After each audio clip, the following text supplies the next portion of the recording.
The wine glass shattered before I even understood why my hands were moving. 1 second, I was refilling champagne at table 7. The next, I was lunging across polished marble, my fingers closing around expensive Italian wool, yanking hard. Stay quiet and don't move. I didn't recognize my own voice. It came out low, urgent, like someone else had taken control of my body. The man I'd grabbed, Dante Moretti, though I didn't know his name yet, went rigid beneath my grip. His dark eyes snapped to mine, sharp as broken glass. That's when I saw the reflection. In the silver tray balanced on the bar, a man's hand, slipping inside his jacket, the unmistakable shape of a gun catching the chandelier light. Time fractured. Dante's jaw tightened. His hand moved to his waist, but he didn't stand, didn't turn. He trusted me, a complete stranger, for exactly 3 seconds. Then the world exploded. Gunfire cracked through Luciano's like thunder in a cathedral. Women screamed, tables overturned. I hit the floor hard, my knees slamming into cold tile as champagne rained down like glass confetti. Through the chaos, I saw him, the shooter, pressed against the kitchen entrance, gun raised, firing wild as men in black suits closed in from every direction. His face, I knew that face. Angelo Caruso, my ex-boyfriend's cousin, the one who used to hang around our neighborhood talking about family business like it was something noble. More shots. A body dropped 3 feet from where I crouched. Blood pooled across white marble, spreading like spilled wine. Then silence. Heavy. Suffocating. I couldn't breathe. Couldn't move. My hands were shaking so violently I had to press them against my chest to make it stop. That's when I felt it. The weight of his stare. Dante Moretti stood in the center of the wreckage, completely unharmed, his black suit barely wrinkled. Around him, men in tactical formation held guns, scanning for threats. But his eyes, cold, calculating, impossibly dark, were locked on me. He didn't blink, didn't speak, just watched me like I was a puzzle he needed to solve before deciding whether to frame it or burn it. One of his men moved toward me, gun still raised. My heart stopped. Dante lifted one hand, a single gesture, absolute authority. No one touches her. His voice cut through the room like a blade, final, unchallengeable. The man froze mid-step. Dante crossed the space between us in 4 long strides, his expensive shoes crunching over shattered glass. He crouched in front of me, close enough that I could see the faint scar tracing his jawline, smell the cedarwood and gunpowder clinging to his clothes. You saw him before my guards did. Not a question. An accusation wrapped in curiosity. How? I opened my mouth. Nothing came out. His head tilted slightly. Who are you? Elena, I whispered. Elena Rossi. I'm just a waitress. Something flickered in his expression. Too fast to read. Not anymore. They cleared the restaurant in under 10 minutes. I stayed pressed against the overturned table, my uniform soaked with champagne and something darker I refused to think about. Around me, men moved with military precision, checking bodies, barking orders into phones, wiping down surfaces like erasing evidence was muscle memory. No police sirens, no ambulances, just the low hum of controlled chaos and the metallic taste of fear coating my tongue. Up. A hand appeared in front of my face, not Dante's. This one belonged to a younger man with sharp cheekbones and eyes that looked like they'd seen too much too soon. Boss wants you in his office. I couldn't make my legs work. I need to go home. My shift. Your shift is over. His tone wasn't cruel, just factual, like he was explaining gravity. You're coming with us. I didn't do anything wrong. Exactly why you're still breathing. He hauled me up by my elbow, surprisingly gentle despite his grip. Let's keep it that way. He guided me past the carnage. I tried not to look at the bodies, 3 of them now, covered with white tablecloths that bloomed red at the edges. One of them was Angelo, his eyes still open, staring at nothing. I'd known him since high school, hated him, honestly. But seeing him like that, lifeless on expensive marble, made my stomach heave. Don't. The man beside me tightened his grip. You throw up at a crime scene, you contaminate evidence. Boss doesn't like complications. This isn't, my voice cracked. This isn't real. This can't be real. He almost smiled. Almost. Welcome to the deep end, Elena Rossi. We moved through a door I'd never noticed before, hidden behind a wine display. The back corridor smelled like cigars and old money.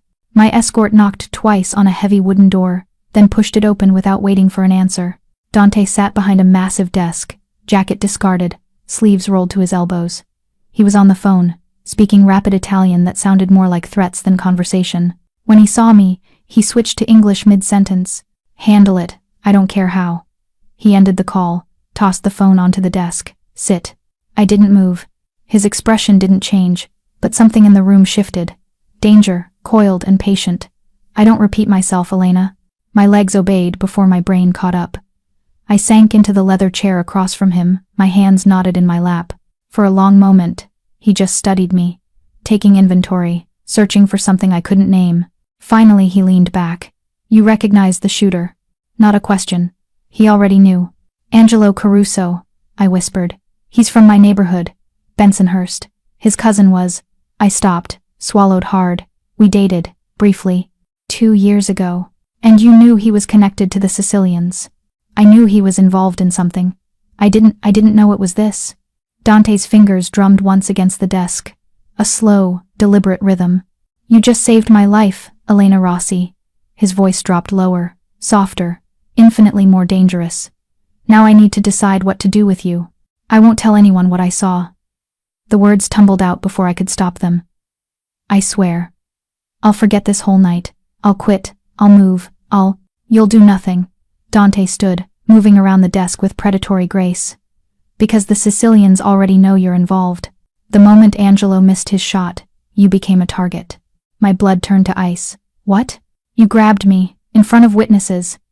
He stopped directly in front of my chair, close enough that I had to tilt my head back to meet his eyes. Every family in New York will have your name by morning. They'll want to know who you are, who you work for, what you saw. I don't work for anyone. They won't believe that. He crouched down, bringing himself level with me. This close, I could see gold flecks in his dark irises, could see the exhaustion he hid behind that controlled exterior. The Sicilians will assume you're mine, my informant, my plant, and they'll come for you to send me a message. The room spun. You're saying I'm going to die because I saved your life? I'm saying you're going to live because you saved mine. His jaw tightened. If you cooperate. Cooperate how? Answer my questions. Honestly, completely. He stood, pacing now, hands in his pockets. How did you see Angelo when 6 trained guards didn't? I pressed my palms against my thighs, trying to stop the shaking. I was carrying a tray, silver. It reflected the light from the bar. I saw his hand move just a shadow at first, but I recognized the motion. My ex used to practice drawing his gun in the mirror, thought it made him look dangerous. Bitter laugh. Guess he was right. Dante stopped pacing. Your ex. The cousin. Tell me about him. Marco Caruso, small-time dealer. Thought he was connected to something bigger. Always talking about respect and family honor like he was in a movie. My voice hardened. I left him when I found out he was using his little sister's college fund to pay gambling debts. Where is he now? Dead. The word came out flat. Empty. Overdose. 6 months ago.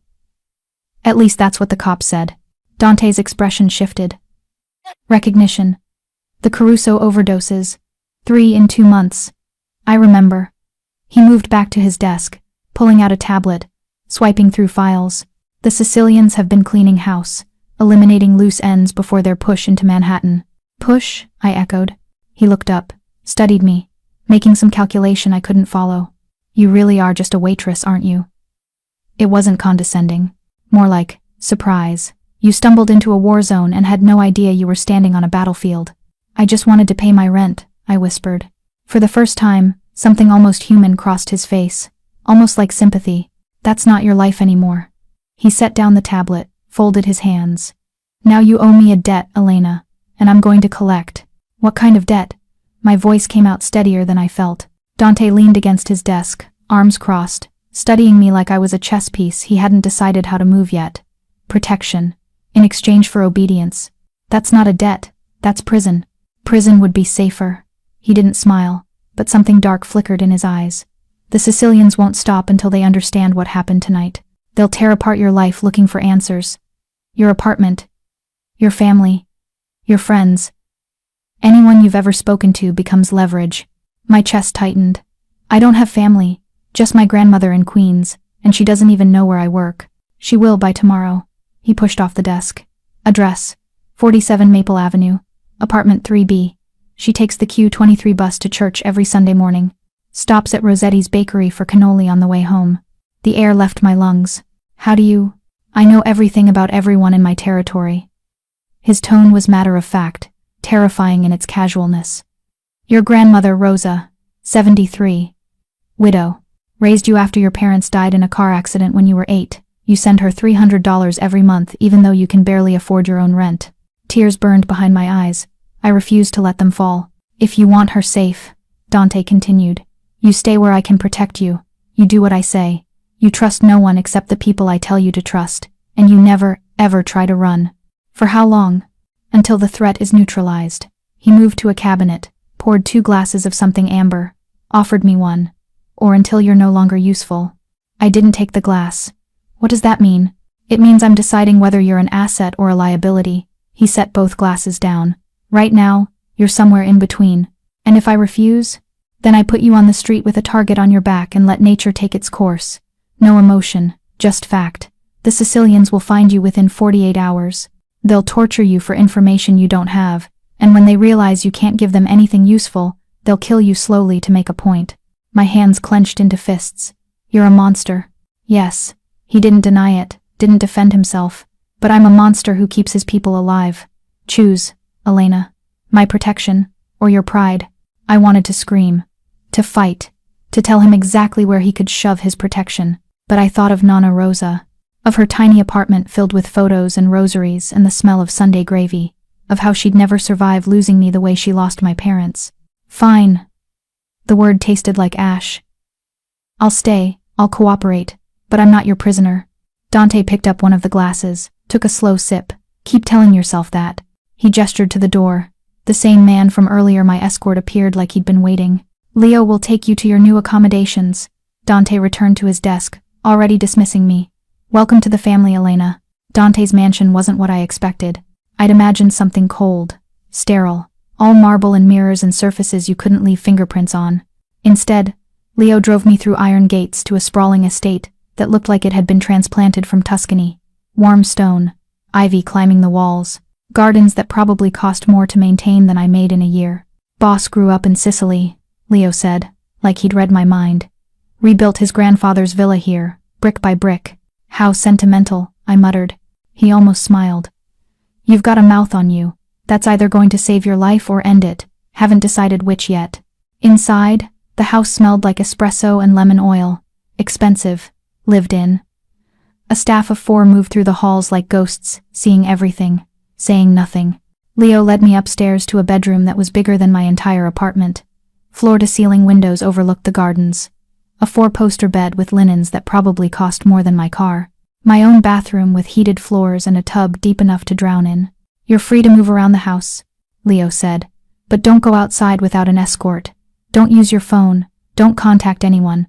Guards rotate every 6 hours. You'll get used to them. This is insane. I turned on him. You can't just keep me here. A small sound interrupted us. A child's laugh. I looked past Leo's shoulder and saw her. A little girl, maybe 7 or 8, with dark curls and enormous brown eyes. She stood in the hallway, wearing pajamas covered in stars, holding a stuffed rabbit that had seen better days. She didn't speak, just stared at me with curious intensity. That's Isabella, Leo said softly. Something in his voice changed, gentled. Boss's niece. She doesn't talk, hasn't since her parents died 3 years ago. My heart cracked. I'm sorry. I didn't. Isabella walked straight past Leo and stopped in front of me. She held up the rabbit, offering it like a gift. I knelt down slowly. Hi, Isabella. I'm Elena. Is this your friend? She nodded, solemn. Then did something unexpected. She reached out and touched my hand. Just once. A question. I think she likes you, Leo said, sounding genuinely surprised. She doesn't usually warm up to strangers. Isabella tugged my hand, pulling me toward the door. Insistent. She wants to show you something, a voice said from the doorway. Dante. He stood there in jeans and a plain black shirt, looking nothing like the calculated predator from his office. Just a man, tired, watching his niece with something almost soft in his expression. Go ahead, he said to me. She doesn't offer tours to just anyone. Isabella pulled harder. I let her lead me, Leo trailing behind, leaving Dante alone in the hallway. But I felt his eyes on me the entire way down the corridor. And for the first time since that gunshot, I wondered if maybe, just maybe, there was more to Dante Moretti than blood and silence. Isabella's tour ended in the library. Floor-to-ceiling bookshelves, a fireplace big enough to stand in, leather chairs positioned near windows that overlooked the city lights twinkling in the distance. She pointed to a specific shelf, children's books, worn and loved, then to a reading nook with cushions and blankets. This was her place, her sanctuary. She climbed into the nook, patted the space beside her. Invitation. Saturday. She handed me a book, The Secret Garden, and curled against my side like she'd known me forever. You want me to read to you? She nodded. So I did. My voice filling the quiet space, Isabella's breathing slow and steady against my ribs. Leo stationed himself by the door, keeping watch, but his expression had softened too. I was mid-chapter when I heard the voices. Angry, heated, coming from down the hall. Can't trust anyone right now, Dante, not after tonight. A man's voice. Sharp, frustrated. I trust my instincts, Marco, always have. Dante, calmer, but with an edge. Your instincts almost got you killed. If that girl hadn't. That girl saw what 6 trained guards missed. Either she's the luckiest waitress in New York, or she's playing a deeper game than any of us realized. My blood froze. He still suspected me. So what's the play? Marco again. Keep her close? Use her as bait? I keep her alive. Figure out the rest as we go. Footsteps, coming closer. There's a mole, Marco. Someone inside fed the Sicilians my schedule, knew exactly where I'd be, when I'd be vulnerable. Until I find them, no one is above suspicion. Not even me. A pause. Heavy. Dangerous. Especially not you, little brother. The footsteps stopped just outside the library. I kept reading, kept my voice steady, but my heart hammered against my ribs. Isabella had fallen asleep. I didn't move, didn't breathe. Leo straightened, hand moving to his weapon.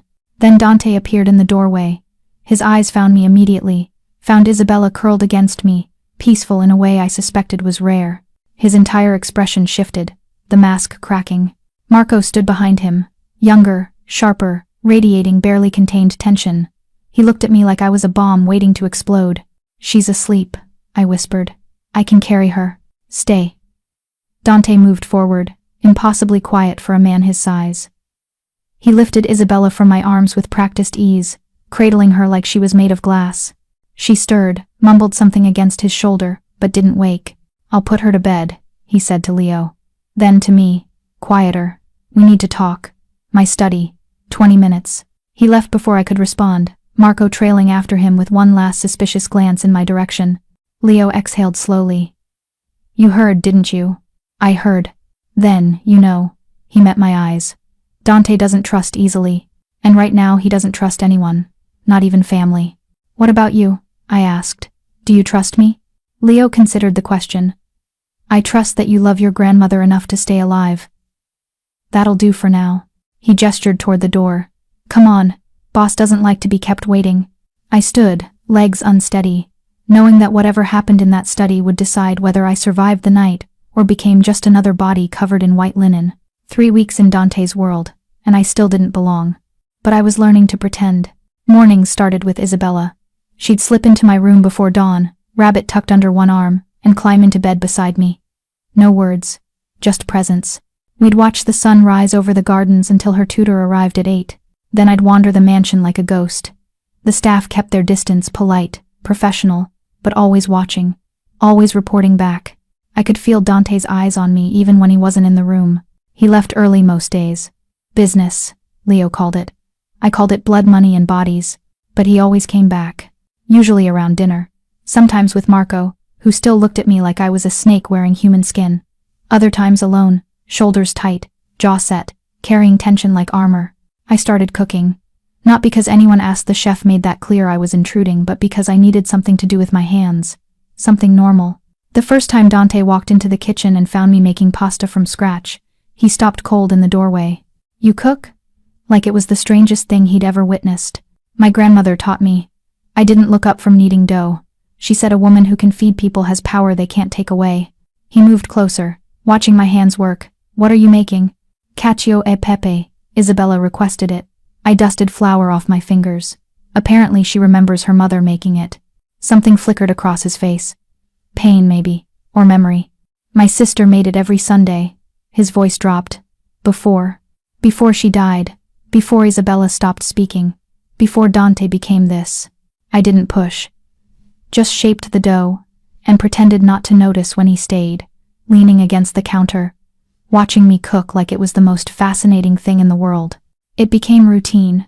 He'd come home, find me in the kitchen or the library or Isabella's room, never saying much, just there, present in a way that felt deliberate, like he was studying me, trying to solve an equation that didn't add up.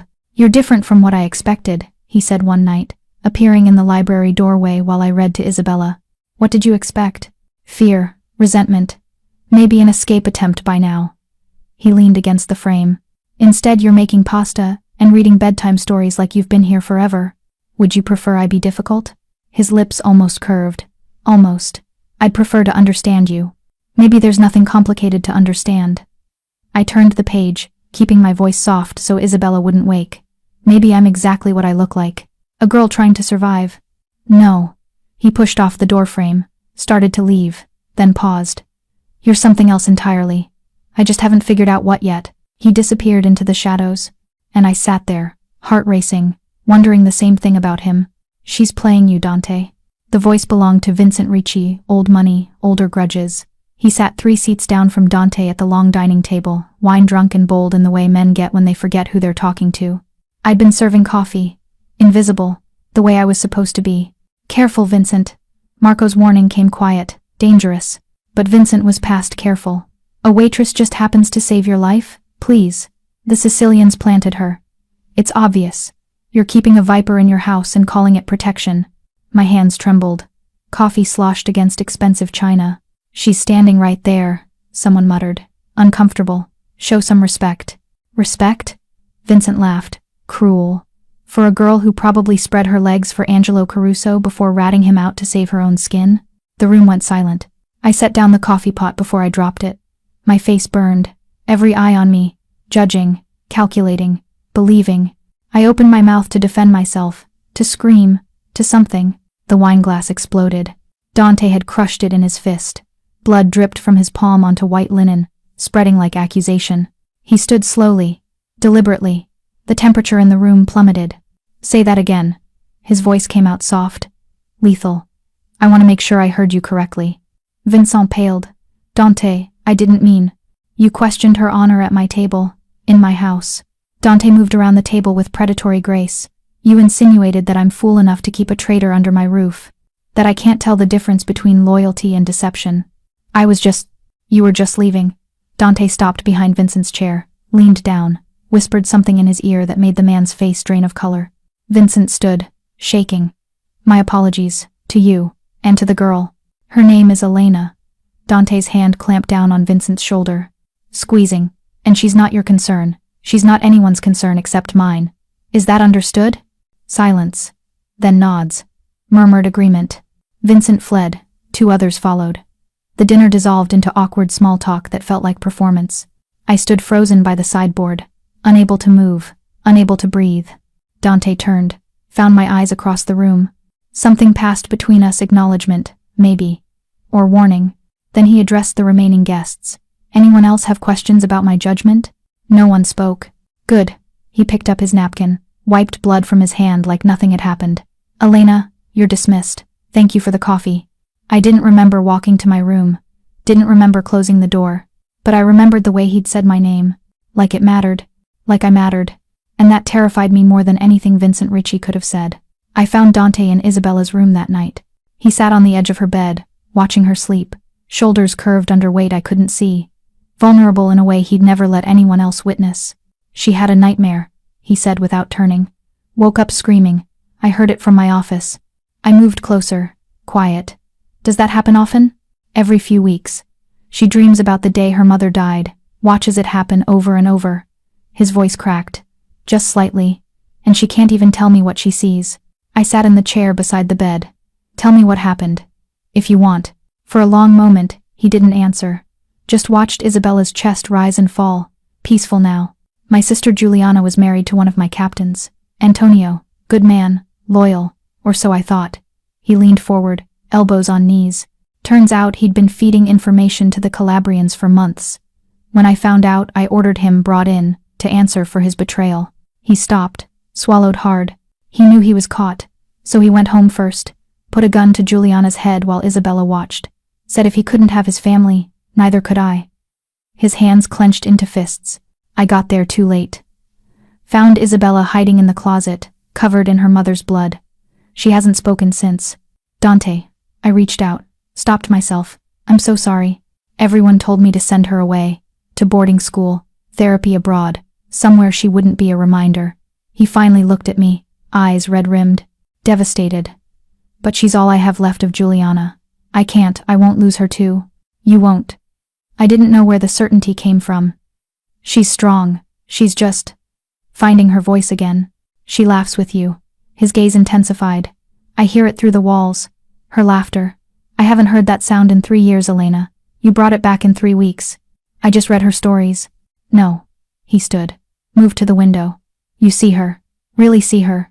Not the broken girl everyone else whispers about. You see who she still is underneath. I joined him at the window, side by side, close enough to feel his heat. She reminds me of myself, I admitted. After my parents died, everyone looked at me like I was damaged. Like grief was something shameful. But my grandmother, she just let me be sad. Let me heal at my own pace. No expectations. No timelines. You're good for her, he turned. We were inches apart now. Good for both of us. Dante. I defended you tonight. Not an apology, a statement. I need you to know that wasn't strategy. It wasn't about appearances. It was personal. His jaw tightened. Dangerous. The word hung between us. Electric. Undeniable. I should go, I whispered. But neither of us moved. The explosion came at 2 a.m. Glass shattering. Alarms screaming. Gunfire rattling through walls like hail. I was out of bed before my brain processed movement, running on pure instinct toward Isabella's room. She stood in her doorway, rabbit clutched tight, eyes wide with terror. Come here. I scooped her up. She wrapped around me like a vine. We're okay. I've got you. More gunshots, closer now.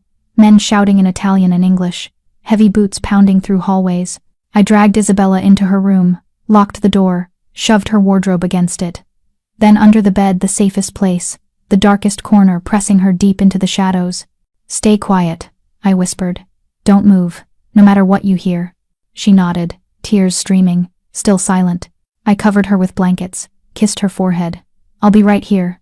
Then I crouched beside the bed, grabbed the nearest weapon, a marble bookend, and waited. The sounds of war raged outside, men dying. Dante's voice cutting through chaos, commanding, controlled. He was alive, still fighting. Something slammed against the door. Once. Twice. The lock splintered. A man burst through ski mask, tactical gear, gun raised. Not Dante's, enemy. He scanned the room. Saw me. Smiled. Well, the famous Waitress. I threw the bookend. It caught him in the temple. He stumbled. I grabbed a lamp, swung hard, connected with his jaw. He went down, but 2 more appeared behind him. I backed toward the bed, toward Isabella, ready to die protecting her. Then Dante was there. A shadow becoming solid, moving like death itself. He took down both men before they could raise their weapons. Brutal, efficient, final. Silence, heavy, ringing. Dante stood over the bodies, chest heaving, covered in blood I desperately hoped wasn't his. His eyes found mine through the dark. Isabella? Under the bed, safe. He moved fast, knelt, reached under, pulled out his niece, who launched herself into his arms, sobbing silently against his neck. Then his eyes locked on me again. You're hurt. I looked down, blood on my arm, not sure if it was mine or theirs. I'm fine. You fought them. Not a question. Awe, maybe. Or disbelief. I had to. They were going to. He crossed the space between us in 2 strides, still holding Isabella. His free hand cupped my face, gentle despite the violence coating his fingers. You kept her safe. His voice cracked. You kept me alive again. I didn't. You did. His thumb brushed my cheekbone. Elena, you. More footsteps. Leo appearing in the doorway. Boss, we need to move. Now. They breached the east wing. More coming. Dante's mask snapped back into place. Command. Control. Take them to the safe room. No one gets through. Understood? Yes, sir. But before Leo pulled me away, Dante caught my wrist, squeezed once, a promise I didn't understand yet. Don't leave this house. I'm not done with you. The safe room was exactly what it sounded like, reinforced steel, no windows, supplies for a siege. Isabella finally fell asleep on a cot in the corner, exhausted beyond fear. I sat on the floor, back against cold wall, still shaking. It was dawn when Dante came. The heavy door opened. He stepped through alone, locking it behind him, still covered in blood and gunpowder and violence, but alive, whole. "It's over," he said. "They're gone." "How many?" "Enough." He moved to the medical kit mounted on the wall. "Your arm, it's just a scratch." "Let me see." "Not a request." I stood. Let him guide me to the table. He cut away my torn sleeve, revealing a gash from broken glass, deeper than I'd thought. His jaw tightened. "This needs stitches." "I'm fine." "Stop saying that." He grabbed antiseptic. "You're not fine. You almost died tonight. Again. Because of me. I stayed because of Isabella. You stayed because I trapped you here." He started cleaning the wound, his hand surprisingly gentle. "Every day you're in this house, you're in danger. Every person who wants to hurt me will try to use you. And tonight proved I can't always protect you. You did protect me. Barely." He threaded a needle. "This is going to hurt." It did. I bit my lip hard enough to taste blood, but I didn't make a sound. "You're tougher than you look," he murmured, focused on the stitches. Precise. Practiced. "You've done this before. Too many times." His thumb brushed the skin near the wound. "Unnecessary. Gentle." "Elena." He stopped, looked up, met my eyes. The air between us crackled. "You what?" I whispered. His hand moved to my jaw. "Cupping. Testing.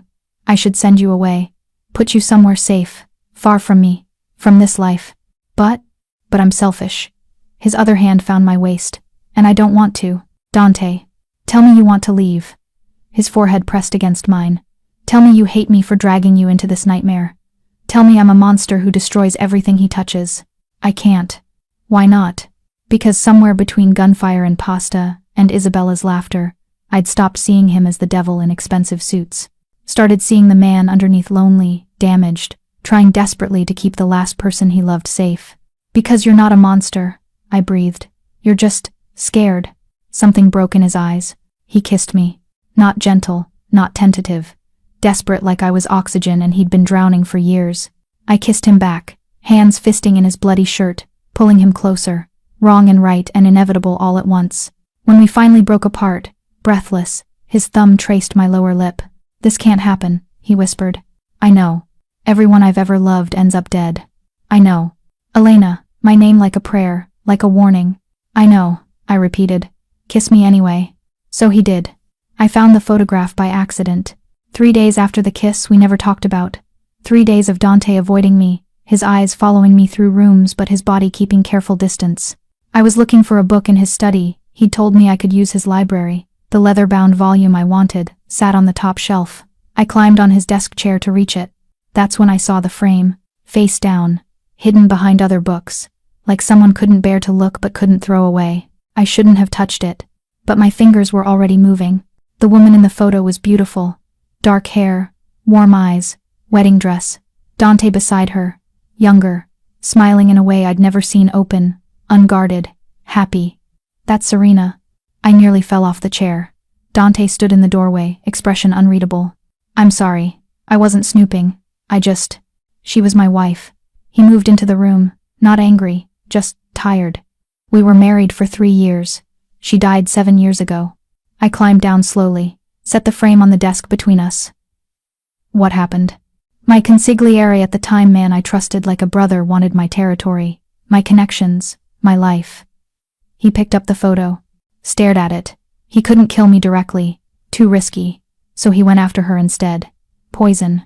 Made it look like a heart defect no one knew she had. God, Dante.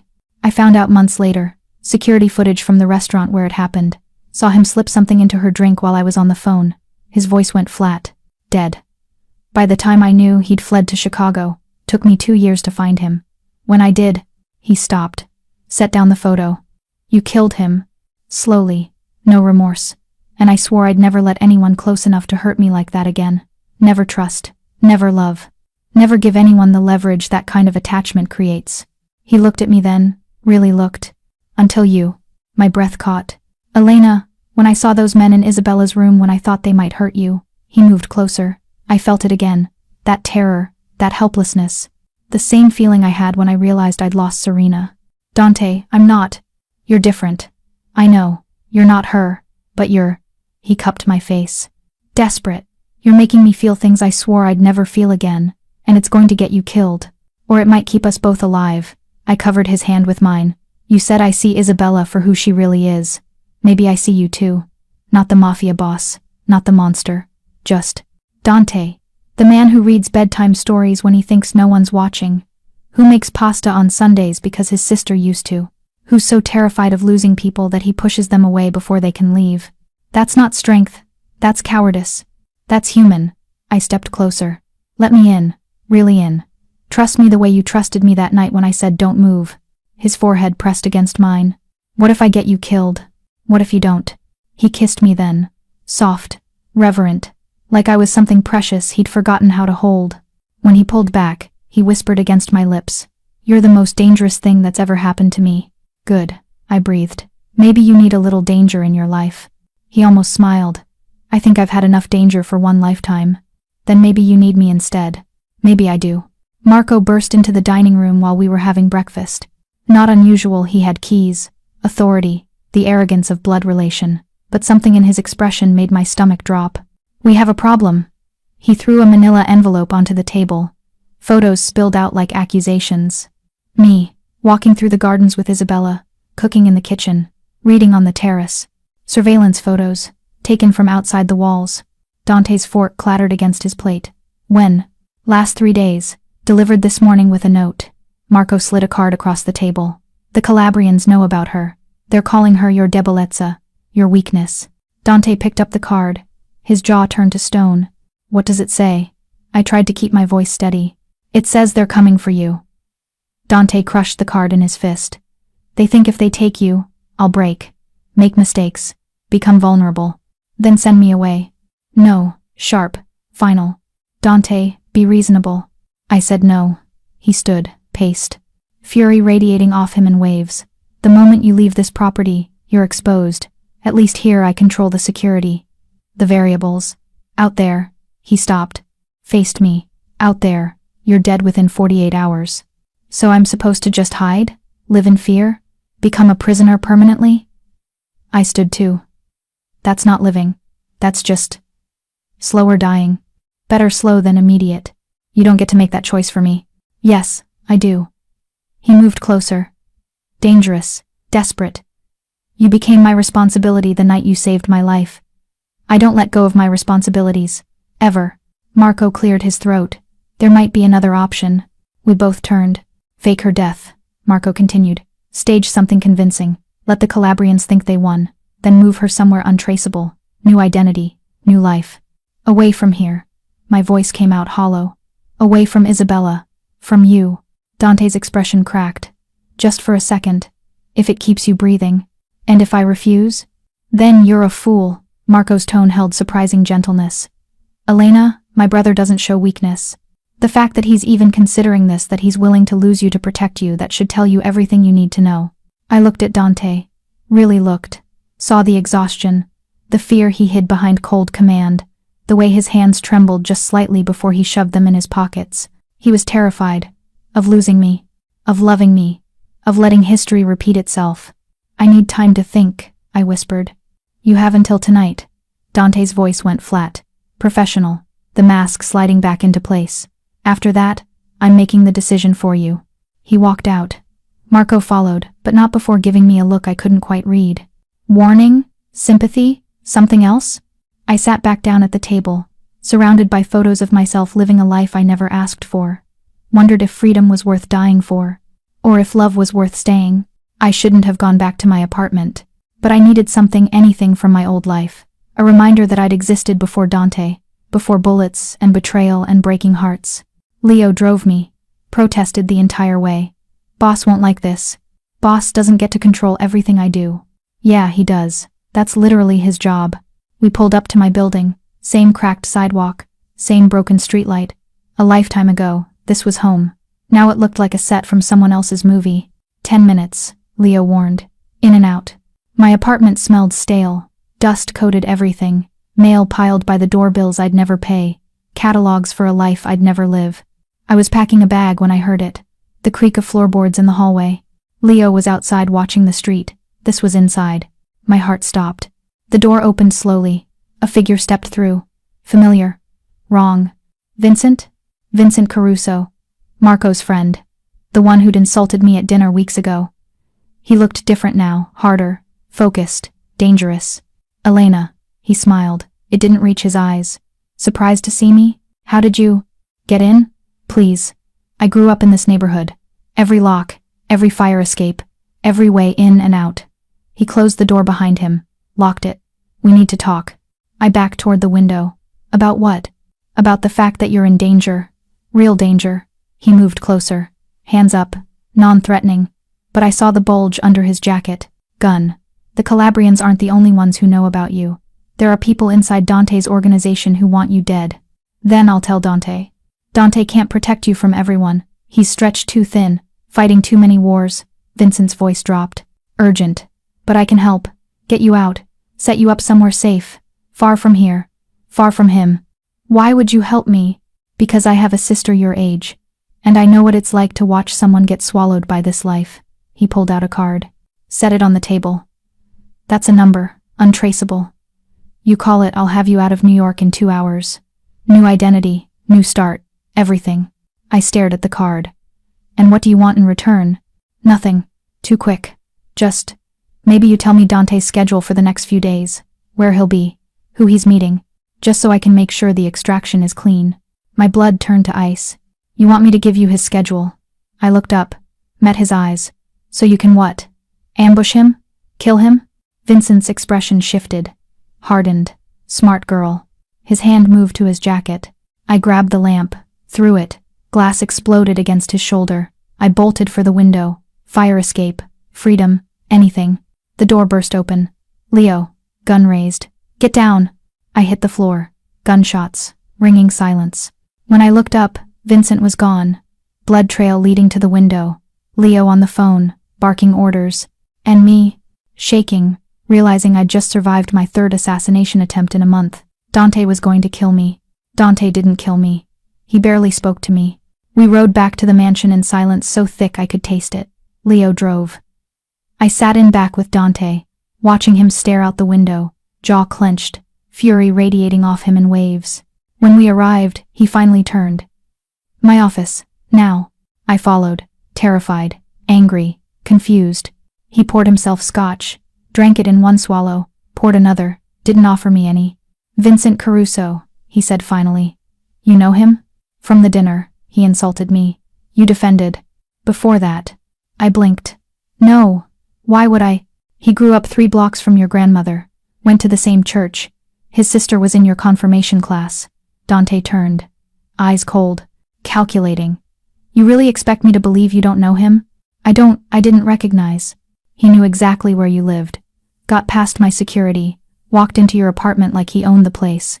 Dante moved closer. Predatory. Either you're incredibly unlucky, or incredibly good at playing innocent. You think I'm working with him? My voice cracked. After everything, I think everyone I've ever trusted has betrayed me eventually. Why should you be different? The words hit like bullets. Because I'm not them. I stood my ground. I saved your life. Twice. I protected Isabella. I've done nothing but exactly what someone would do to earn my trust before destroying me. He set down the glass. My wife did the same thing. Serena. She was perfect. Loving. Loyal. Until the day she wasn't. Serena was poisoned by your consigliere. Was she?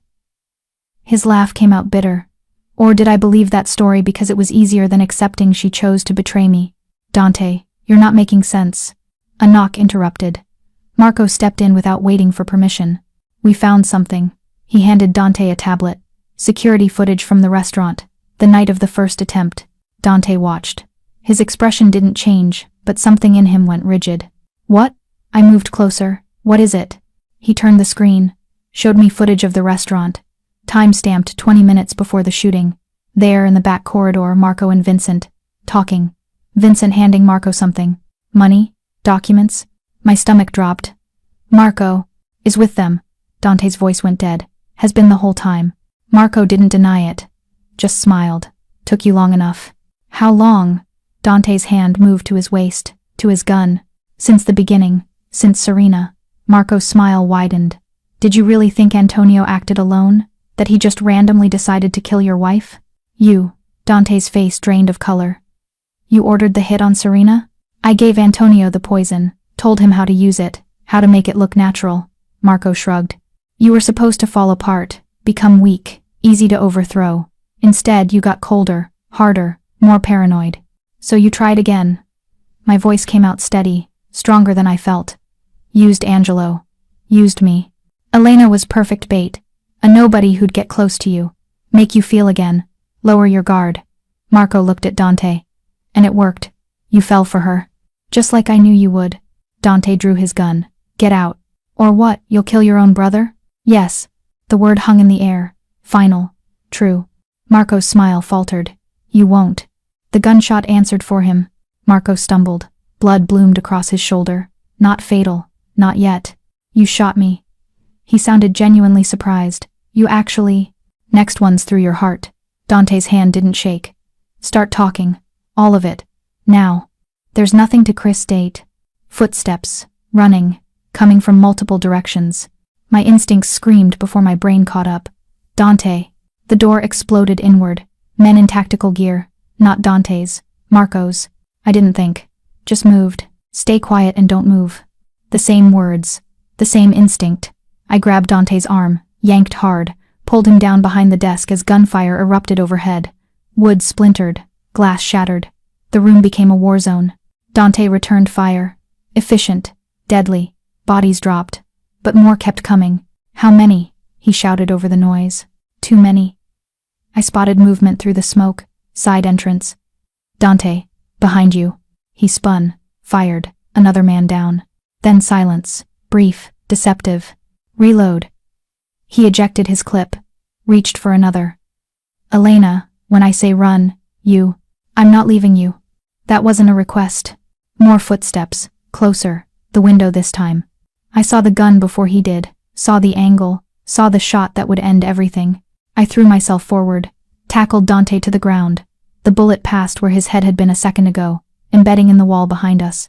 We hit the floor hard, his body covering mine, protecting me even as I'd just saved him. You're insane, he breathed against my hair. Someone has to be. Then Leo was there. Reinforcements. The tide turned. Marco's men fell, fled, died. When the shooting stopped, the office looked like a battlefield. Bodies, blood, smoke. Dante stood slowly, pulled me up with him. His eyes searched my face. You saved me again. I'll always save you.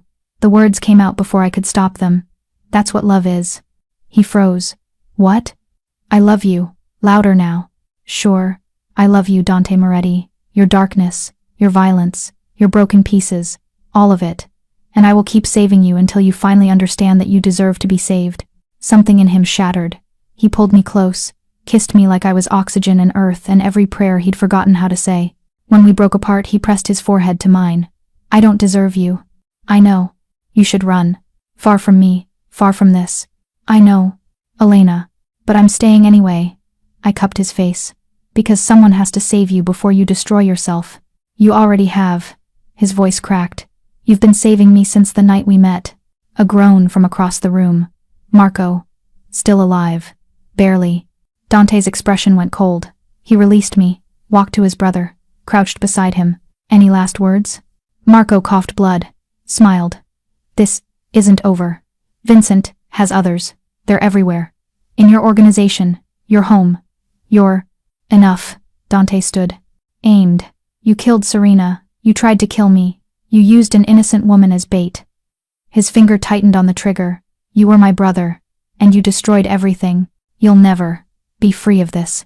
Marco's eyes found mine. Neither will she. They'll keep coming. Until you're both dead. Then I'll kill them all. The shot rang out. Final. Absolute. Marco's eyes went empty. And Dante stood there, gun hanging loose, staring at his brother's body like he was trying to understand how love turned to this. I took the gun from his hand, set it aside, pulled him into my arms. He didn't cry, just stood there, rigid, broken, holding on to me like I was the only thing keeping him tethered to earth. I've got you, I whispered. I've got you. We buried Marco at dawn. Private ceremony, no grand funeral. Just Dante, Leo, a priest who asked no questions, and me. Isabella stayed at the house, too young, too fragile. She didn't need more death haunting her dreams. Dante didn't speak during the service, didn't cry, just stood there in his black suit, staring at the grave like he was calculating every mistake that led to this moment. When it was over, he walked away. Didn't wait for me, didn't acknowledge anyone. I found him an hour later in the mansion's chapel, a small room I'd never entered before. Candles flickered. Stained glass cast colored shadows across stone floors. He sat in the front pew, hands clasped, head bowed, not praying, just empty. I slid in beside him, silent. Minutes passed, maybe hours. Time felt irrelevant. Finally, he spoke. He was 8 when our father died. I was 17. His voice came out hollow. I promised I'd protect him, keep him safe, make sure he never had to become what I became. You tried. I failed. He looked at me, eyes red-rimmed but dry. He was my responsibility, my blood, and I couldn't save him from himself. Some people don't want to be saved, Dante. Then what's the point? His voice broke. If I can't protect the people I love, what's the point of any of this? The power? The control? All of it? I took his hand, laced our fingers together. The point is you keep trying, you keep fighting, you keep loving even when it destroys you. Loving people gets them killed. Not loving them kills you. I turned to face him fully. Dante, you've been dying inside for 7 years, since Serena, since you stopped letting yourself feel anything. You think that's strength? It's just slow suicide. If I let myself feel, if I let myself love you the way I want to. He stopped, swallowed hard. You'll end up like her, like Marco, like everyone else. Or maybe I'll live, maybe we both will. I moved closer. You asked me why I risk my life for you. You want the real answer? He nodded. Barely. Because someone has to save you before you destroy yourself. Because underneath all this violence and control, you're just a man who's terrified of losing people. And I see you, Dante. The real you. The one who reads bedtime stories and makes pasta and holds his niece like she's made of glass. My voice cracked. And that man, that beautiful, broken, impossible man, deserves to be loved, deserves to be saved, even if he doesn't believe it. A tear slid down his cheek. Just one. But it was everything. He kissed me, desperate, raw, like I was the last good thing in a world gone dark. His hands tangled in my hair, pulling me closer, deeper, like he could crawl inside my soul and hide there. When we broke apart, he pressed his forehead to mine. I love you. The words came out broken. God help me. I love you. I know. If anything happens to you, it won't. Elena, it won't. I kissed him again, softer, because we're smarter than they are, stronger than they expect, and we're not alone anymore. He held me like that for a long time. 2 broken people holding each other together, promising impossible things in the dark. The files arrived 3 days later. Leo brought them to Dante's office where we'd been planning our next move. Thick manila folders, evidence, confessions from captured men. You're not gonna like this, Leo warned. Dante opened the first folder. I watched his face drain of color. What is it? He slid a photo across the desk. Security footage. Time-stamped 7 years ago. Marco and Antonio Giuliana's husband meeting in a parking garage. Money changing hands. Marco hired Antonio to kill Serena. Dante's voice came out dead. My brother ordered the hit on my wife. More photos. More evidence. Bank records showing payments. Emails discussing timing. Messages about making it look natural. Why? I whispered. Power, Leo answered when Dante couldn't.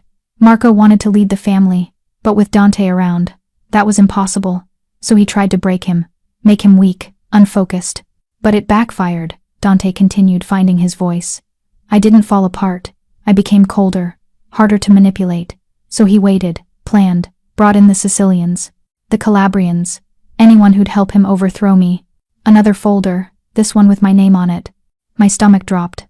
Dante, open it. I did, found photos of myself, my grandmother, my apartment, background checks, financial records, everything. Marco researched you for months. Leo explained. Found the connection to Angelo Caruso. Set up the hit at the restaurant specifically because you worked there. Made sure you'd be serving that night.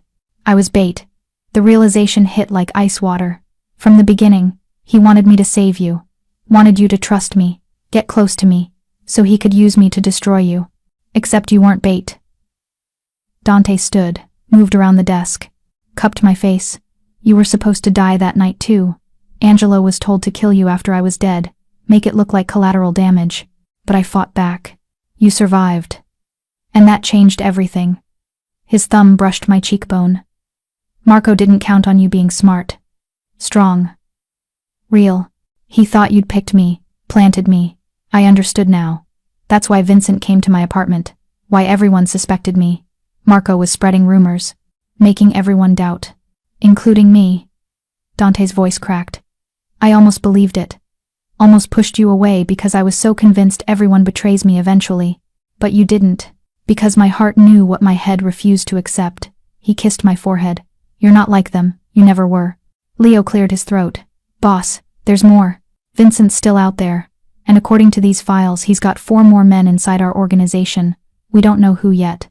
Dante's expression hardened. Then we find them, all of them, and we end this. And Elena? Leo's eyes found mine. Vincent knows she's your weakness. He'll come for her. Let him try. Dante's arm wrapped around my waist. Protective. Possessive. Anyone who touches her dies screaming. You're sending me away. Not a question. I'd seen it in his eyes all morning. The distance, the careful avoidance. The way he watched me like he was memorizing every detail. We stood in his office. Sunset bleeding through windows, making everything look like endings. It's not safe. It's never been safe. I moved closer. That's not what this is about. Then what is it about? You're scared. I stopped in front of him, met his eyes. You love me, really love me, and it terrifies you. So you're doing what you always do, pushing away before the pain can reach you. His jaw tightened. If you stay, Vincent will kill you. His men are everywhere. In my organization. In this house. I can't protect you and hunt them at the same time. So let me help. No, sharp, final. I won't watch you die, Elena. I can't. Not again, not you. Then what, I just disappear? Start over? Pretend none of this happened? Yes. He pulled an envelope from his desk. Set it between us. New identity. Bank account. Everything you need. Leo will drive you to a safe house upstate. From there, you'll be relocated. Somewhere Vincent can't find you. Somewhere. Without you. Silence. Heavy. Suffocating. It's the only way you survive. And what about Isabella? My voice cracked. You're just going to tell her I left? That I abandoned her like everyone else? Pain flickered across his face. I'll tell her you're safe. That you had to go. That you sent me away because you're too broken to believe love can last. I grabbed the envelope. Threw it across the room. I won't do this. I won't let you destroy us because you're afraid. I'm not afraid. You're terrified. I was shouting now. You're so convinced everyone leaves that you leave first. You're so sure love ends in death that you kill it yourself before it has a chance. Because it does end, he shouted back. Raw. Desperate. Everyone I've ever loved is dead or gone. My parents. Juliana. Serena. Marco betrayed me. My own brother tried to kill me. What makes you think you're any different? Because I keep choosing you. Tears streamed down my face. Every day, every threat, every bullet. I keep choosing you, Dante. Even when you make it impossible. Even when you push me away. I choose you. He closed his eyes, breathed hard. When he opened them again, they were filled with everything he couldn't say. I'm sorry. He picked up something from his desk. A locket. Silver. Delicate. This was Juliana's. She wanted Isabella to have it when she was older. He opened it. Inside a photo of Isabella as a baby, and a tiny inscription, Famiglia è tutto. Family is everything. He placed it in my palm, closed my fingers around it. You're family now. His voice broke. You'll always be family. Even if... He stopped, couldn't finish. Dante, please. The car's waiting. He stepped back, creating distance. Leo will take care of you. I've made sure you'll have everything you need. Except you. Especially me. He turned away. Couldn't look at me. Goodbye, Elena. This isn't over. I clutched the locket. You hear me? This isn't over. I will survive. And when I do, when you've killed every threat and eliminated every enemy, I'm coming back. And you're going to let me in. Really let me in. No more walls. No more fear. He didn't respond. Just stood there, shoulders rigid, staring out the window. I walked to the door. Stopped. One last look. I love you, Dante Moretti. And that's not going to change. Not distance. Not time. Not even your stubbornness. Still nothing. I left. Each step agony. Leo waited in the hallway, expression sympathetic. He's doing this because he loves you, he said quietly. I know. I wiped my tears. That's what makes it hurt so much. The car ride was silent. I watched the mansion disappear in the rearview mirror. Watched my life, my real life fade into the distance. The locket felt heavy in my hand. A promise. A tether. Famiglia è tutto. I'd become family. And family doesn't give up. Even when it would be easier. Even when it breaks your heart. I'd survive. And I'd come back. Because someone still needed to save him. And I wasn't done fighting yet. The cafe wasn't supposed to be mine. But 7 months ago, when Leo delivered the deed and the bank account in an unmarked envelope, I couldn't refuse. Couldn't go back to being invisible. So I built something. Something alive. Morning glory small, sunlit, filled with the smell of espresso and cinnamon rolls that reminded me of Nonna Rosa's kitchen. I served coffee to strangers who didn't know my name or my past. Smiled when they smiled. Moved through days like I was performing a role I'd written for myself. Safe. Ordinary dead inside. The apartment above the cafe was modest. 1 bedroom, kitchen barely big enough for 2 people. A fire escape overlooking a quiet street where nothing violent ever happened. At night, I lay in bed and counted reasons to be grateful. Safety. Freedom. No one hunting me. No one dying for me. But I couldn't stop thinking about Isabella's laugh. Or the way Dante's hands trembled when he thought no one was watching. Or how it felt to be chosen, really chosen, even if it meant being pushed away. The news came on a Tuesday morning. I was wiping down the espresso machine when the customer at table 3 switched the channel. News broadcast. Footage of a mansion I'd memorized every hallway of. Police cars. Yellow tape. Reporters speaking in urgent whispers. Dante Moretti, alleged organized crime leader, was found dead this morning in an apparent gang-related execution. Sources say the Calabrians retaliated following a major supply line disruption. Moretti's family is reportedly in protective custody. No official statement has been. My hands stopped moving. The world became very quiet. The barista, a girl named Sophie, was staring at me. "You okay? You look like you're about to pass out." I couldn't breathe. Couldn't form words. Dead. He was dead. They'd killed him. Just like they killed Serena. Just like they always do. I stumbled to the bathroom. Locked the door. Pressed my back against cold tile and let myself really break for the first time since I'd left the mansion. Dante was gone. And he'd died thinking I'd moved on. Thinking I'd forgotten. Thinking we were really finished. The locket hung against my heart. Famiglia è tutto. Family is everything. But I'd let him die alone. That thought was worse than the loss. The envelope arrived 3 days later. No postage, no return address. Just my name written in handwriting. I recognized precise, controlled, undeniably his. My hands shook as I opened it. A single line, written on expensive paper. "You saved me twice. Now live for both of us." That was all. I turned the envelope over. Found a key inside. Old-fashioned, brass, with an address engraved on the tag. 847 Brookside Avenue. Downtown. A neighborhood I didn't recognize. I called Leo. He didn't answer. Called again. Same result. I was on my own. The address led to a converted warehouse, exposed brick, large windows, a sign above the door in fresh paint, Juliana's clinic. My heart stopped. Inside, I found it all. State-of-the-art medical equipment, therapy rooms, a children's wing covered in murals of stars and rabbits, and a plaque by the entrance, engraved with 2 names. Juliana Moretti and Isabella De Luca Memorial Clinic, dedicated to healing the invisible wounds. Below that, handwritten in what I recognized as Dante's script. For Elena, who teaches broken people they're worth saving. Use it well, D. I collapsed into the nearest chair. Couldn't move, couldn't think, couldn't do anything but hold the key in my fist and cry. He'd bought this. Set this up. Left instructions, I found them in an office drawer, pages and pages of details. Licensing, funding, staff recommendations, everything I'd need to run it. There was a note attached. "I know you won't save me. You're too stubborn, too good. So I'm giving you something else to save instead. The people no one else will touch. The ones who survived violence like you did. Run this place, heal them. Do what you do best, show them they're not invisible. I won't ask you to wait, won't ask you to hope, but if you ever need me, the bottom drawer has what you need." My hands shook as I opened it. A phone, untraceable, a single contact saved, home, and a letter, sealed. My name on the envelope in his careful script. I couldn't open it yet, not when I still believed he might be dead, not when I was still breaking inside. So I just held it, held all of it, and let myself grieve. He came exactly 1 week later. I was closing the clinic, my clinic now, though I still couldn't quite believe it when I felt him. That electricity, that presence. The same way I'd known a gun was pointed at Dante in a crowded restaurant. I turned. He stood in the doorway, backlit by the streetlight outside. Older, scarred, but alive. So undeniably, impossibly alive. "Hi, Elena." His voice. God, his voice, like coming home.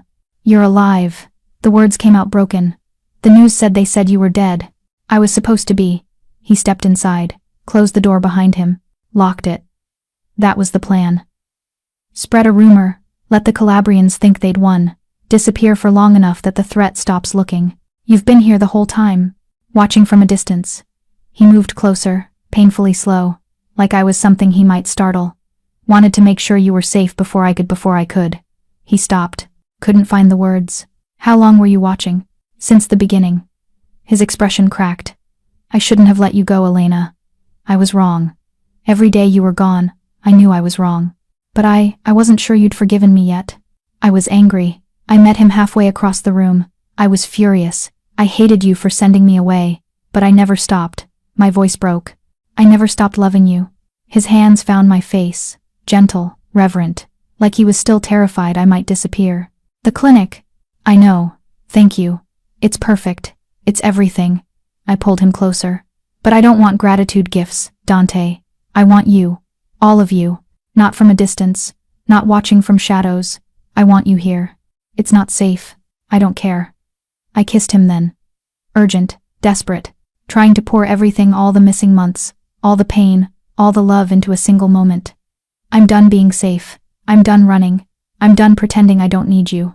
He held me like I might dissolve, buried his face in my hair. "I'm sorry. For everything. For Marco. For pushing you away. For being so broken. For being human." I finished. "You're forgiven. But only if you stop running. Only if you stay."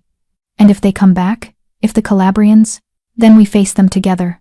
I pulled back just enough to see his face. "You taught me that. Night 1. Stay quiet and don't move. We survived it then. We'll survive it again." He smiled. Small, fragile, real. "Famiglia è tutto," he whispered. "Everything," I agreed. We stayed like that until dawn broke through the clinic windows, 2 broken people finally learning how to be whole. He had to leave before morning. Not forever, just long enough. He explained it carefully, tracing patterns on my skin in the darkness of my apartment above the cafe.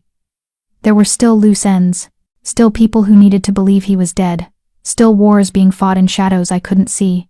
6 months, he said. Maybe less. Once the threat is neutralized, once everyone stops looking, I can come back. Permanently. And if something goes wrong? His fingers stilled against my shoulder. Then Leo will take care of you. And Isabella. She's in protective custody with my aunt in Boston. Safe. Asking about you constantly. Tell her I'm coming to see her soon. Tell her yourself." He sat up, pulled me with him. "Take the clinic's corporate card. Go to Boston for a week. She needs to know you didn't disappear. That you didn't abandon her like—" He stopped. Couldn't say his wife's name without pain cracking through his voice. I cupped his face. "Serena would be proud of you. Of this. Of choosing to live instead of just survive. She'd be proud of you," he corrected. "For staying. For fighting. For loving me even when I didn't deserve it." The news broke 3 days after he left. Another execution. Another gang retaliation. Another body count rising in the streets of New York. But this time, the target was Vincent Caruso. Found in an abandoned warehouse with bullet wounds that looked almost ceremonial. A message written in blood on the wall. "Family takes care of its own." I didn't ask how. Didn't ask if Dante was responsible. Just held the knowledge close and tried not to think about what it meant for his soul. I ran the clinic. Built it into something real. Started treating trauma victims, people too damaged or afraid to seek help through normal channels. Found purpose in healing what I understood: survival, resilience, the weight of staying alive when everyone expects you to break. Isabella came to stay for 2 weeks in October. She was taller, still quiet, but her eyes held less darkness. She helped me paint a mural in the children's section, a garden filled with rabbits and stars. We didn't speak much, just worked together, creating something beautiful from blank walls. On her last morning, she hugged me tight, then whispered, barely audible, "Is he coming back?" My throat tightened. "Yes, soon," she nodded, satisfied, like she'd always known. Like she had the same instinct I did that some people, once they belong to you, can never really disappear. "Good," she said quietly. "We need him." "I know, but I need you more." I held her, tried not to cry, This child who'd survived hell and still knew how to love, still knew that loyalty mattered more than safety. Dante raised her better than he believed. Winter came early. The clinic was packed with new patients, trauma survivors, domestic violence victims, children who'd witnessed things no human should see. I worked 18-hour days, poured everything into giving them what I'd been given, proof that survival was possible. That love came back around. That broken things could heal if you were patient enough. The envelope arrived in November. No return address, just my name. Inside, plane tickets to a charity gala in Manhattan. An invitation to an event I recognized, one Dante had attended years ago, before violence and betrayal rewrote the story. And a note. I'm not ready for everyone to know I'm alive, but I want one night with you. Real, public, no running, no hiding. December 15th, the Plaza. Wear something that makes you feel alive. D. I almost didn't go. Fear held me back. Fear that it would be too much, too public, too real. Fear that seeing him would crack the careful walls I'd built. Fear that one night wouldn't be enough, and having to leave again would destroy me. But Leo appeared at the clinic that December morning, with a dress box and a knowing smile. He wanted you to have options, Leo said. Choose the one that feels like you. Inside, 3 gowns, each one perfect, each one a different version of who I could be. I chose the red one. Dangerous, alive, unapologetic. The ballroom at the Plaza was everything I remembered: crystal chandeliers, live orchestra, the smell of expensive perfume and old money, but I barely registered it. I only saw him. He stood across the room, dressed in a black tuxedo that looked like armor, scanning the crowd with eyes that suddenly miraculously found me. His expression cracked, real, unguarded. He moved through the crowd like water, unstoppable, reaching me in seconds that felt like years. You came. His hand found my waist, steady, possessive, unapologetic. I almost didn't. But you did. He pulled me close, started moving with the orchestra, even though we weren't on the dance floor, even though people were watching. You always come back. Someone has to save you. I rested my head against his chest. I could hear his heartbeat. Fast, alive, proof. Someone has to show you that love doesn't have to end in death. I know that now. His lips pressed against my hair. Because of you. We danced like we were alone. Like the gala didn't exist. Like our story was just the two of us, suspended in this moment, finally whole. The threat is neutralized, he murmured. Vincent's gone. His men dispersed or dead. The Calabrians pulled back. They realized coming after you wasn't worth the price. And you? I'm alive, really alive, not hiding anymore, ready to. He pulled back just enough to see my face. Ready to do something I probably don't deserve. He dropped to one knee. The music stopped. The crowd froze. Everyone watching. He pulled out a ring, simple, elegant, undeniably right, and looked up at me with eyes that had finally learned how to hope. Elena Rossi, you saved my life. Twice, maybe more. You taught me that broken people can heal, that love is worth the risk, that I deserve to be saved. His voice cracked. Marry me. Not because I'm powerful or dangerous, but because I'm yours, and you're everything I never thought I'd have. I couldn't breathe, couldn't speak, could only nod as tears streamed down my face. He slid the ring on my finger, stood, kissed me like he was rewriting our ending, not tragic, not violent, just love. Real, messy, imperfect love. The crowd erupted. Applause, cheers. But I barely heard it. I was lost in his eyes, in the feeling of finally, truly home. Later that night, in the penthouse suite overlooking Manhattan, he held me against his chest while city lights painted the darkness gold. Thank you, he whispered. For what? For staying, for fighting, for loving me when I was impossible to love. I tilted my head up, met his eyes, saw the man he'd always been underneath the darkness, not a monster, but a human terrified of losing everything that mattered. Famiglia è tutta, I whispered. Everything, he agreed. And then, finally, we stopped running. Finally, we started living. 1 year later, the clinic had expanded to 3 locations. The foundation bearing Juliana's name was helping hundreds of survivors rebuild their lives. Isabella had started speaking again slowly, carefully, but the words came. Love does that. And I was married to a man the world thought was dead. We lived quietly, carefully. He consulted on security details for legitimate businesses. I ran the clinic. We had dinner with Isabella every Sunday. We built a life that didn't require violence or survival instincts. Just 2 people, broken in different ways, learning how to be whole together. One evening, closing the clinic late, I heard the familiar voice behind me. Stay quiet and don't move. I turned, tears spilling, and found him in the doorway. Same dangerous smile. Same impossible presence. But different now. Softer. Home. Hi, amore, he said quietly. I came to take you home. I moved into his arms. Into the life we'd earned. Into the love that survived bullets and betrayal and every reason to give up. I'm ready, I whispered. And we walked out together into the winter night, 2 survivors, 1 heartbeat, finally teaching each other that love wasn't something to fear. It was something to fight for.